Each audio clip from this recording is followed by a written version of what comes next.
അസ്സലാമു അലൈക്കും വറഹ്മത്തുള്ളാഹി വബറകാതുഹു. അൽഹംദുലില്ലാഹി വസ്സലാത്തു വസ്സലാമു അലാ റസൂലില്ലാഹി അൽ ഫായിസീന ബിറിദ്വാ അമ്മാ ബഅദ്. അള്ളാഹുവിൻ്റെ മഹത്തായ അനുഗ്രഹത്താൽ നാളെ റമളാൻ ഒന്നാവുകയാണ്. ഇന്ന് റമളാൻ ഒന്നിൻ്റെ ആദ്യത്തെ രാവാണ്. മഹാനായ റസൂലുള്ളാഹി സ്വല്ലല്ലാഹു അലൈഹി വസല്ലമ തങ്ങൾ പറയുന്നതായി ഇബ്നു മസ്ഊദ് റളിയല്ലാഹു തആല തങ്ങൾ റിപ്പോർട്ട് ചെയ്യുന്നത് കാണാം.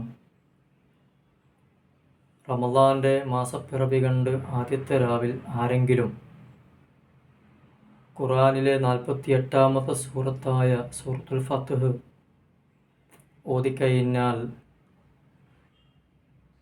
ആ വർഷം മുഴുവനും അവനിക്ക് അള്ളാഹുവിൻ്റെ കാവൽ സംരക്ഷണം ഉണ്ടായിത്തീരുമെന്ന്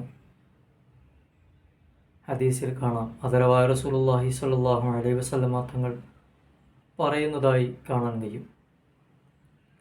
ഇന്ന് റമളാൻ്റെ ആദ്യത്തെ രാവാണ്. ഇന്ന് മഗ്‌രിബ് നമസ്കാരം കഴിഞ്ഞാൽ മഗ്‌രിബോടുകൂടി റമളാൻ്റെ ആദ്യത്തെ രാവാണ്. അതുകൊണ്ട് തന്നെ പ്രിയപ്പെട്ടവർ, നമ്മൾ ആരും തന്നെ മറന്നു പോവാതെ ഖുർആനിലെ 48-ാമത്തെ സൂറത്തായ സൂറത്തുൽ ഫത്ഹ് ഓതാൻ വിട്ടുപോകരുത്. അള്ളാഹു അനുഗ്രഹിക്കട്ടെ. ആമീൻ യാ റബ്ബൽ ആലമീൻ.